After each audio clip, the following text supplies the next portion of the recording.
Menjadi pribadi yang rendah hati itu seringkali menjadi tidak mudah sih. Karena secara pribadi kita kadang-kadang ingin mengutamakan ego kita. Kita pengen dianggap lebih berharga, kita pengen dianggap lebih berhasil. Kita merasa bahwa kita pantas menempati posisi terhormat di hati orang lain atau bahkan dalam lingkungan di mana kita bekerja. Kita membutuhkan pengakuan. Di sisi yang lain kita juga sadar bahwa setiap manusia butuh diapresiasi. Hanya saja kalau motivasi itu yang diutamakan, orang kemudian menjadi gila. Yang saya maksud bukan gila betulan, tapi orang menjadi gila akan penghormatan terhadap dirinya. Sehingga dia kehilangan fokus. Mestinya dia fokus pada pekerjaan dia supaya dia maksimal. Dia fokus pada pelayanan dia supaya juga yang terbaik yang dia berikan. Tapi yang terjadi adalah dia fokus pada dirinya sendiri saja. Saya melakukan ini supaya saya mendapatkan kehormatan. Dan kalau mentalitas ini yang mewarnai kehidupan bersama, yang terjadi adalah ada semangat kompetisi satu sama lain.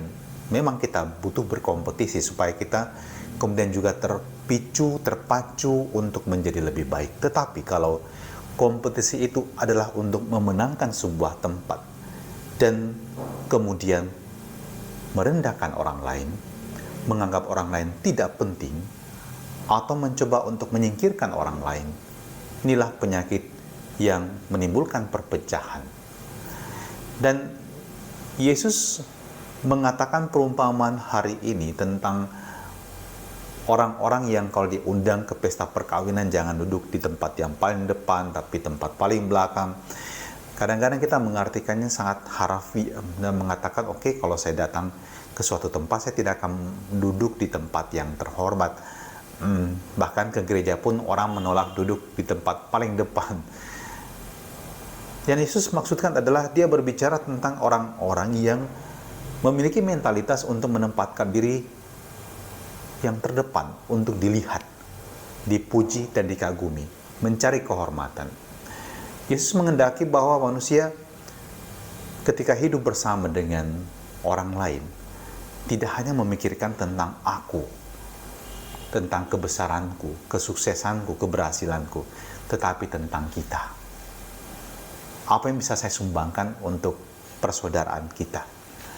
Apa yang bisa saya sumbangkan untuk keluarga saya, misalnya Anda hidup dalam satu keluarga, apa yang bisa saya buat sebagai anggota keluarga untuk membuat orang lain bahagia?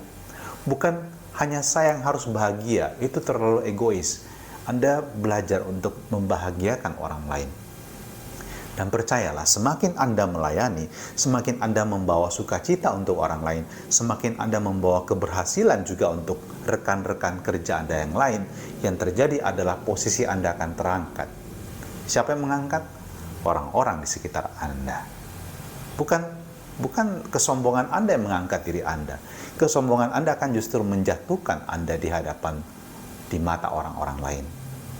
Maka Yesus mengajarkan pada kita, kerendahan hati akan membuat kita melakukan sesuatu dengan prinsip yang lebih baik, prinsip yang lebih murni, dan dengan itu kita dapat membuat orang lain mengalami kebahagiaan. Dan kalau orang lain bahagia, Anda pasti juga akan mendapatkan pahalanya. Anda akan mendapatkan tempat yang istimewa di hati manusia dan di hati Allah. Dan terimalah berkat Allah yang Maha Kuasa atas diri kita dan juga perjuangan kita sepanjang hari ini. Dalam nama Bapa dan Putra dan Roh Kudus. Amin.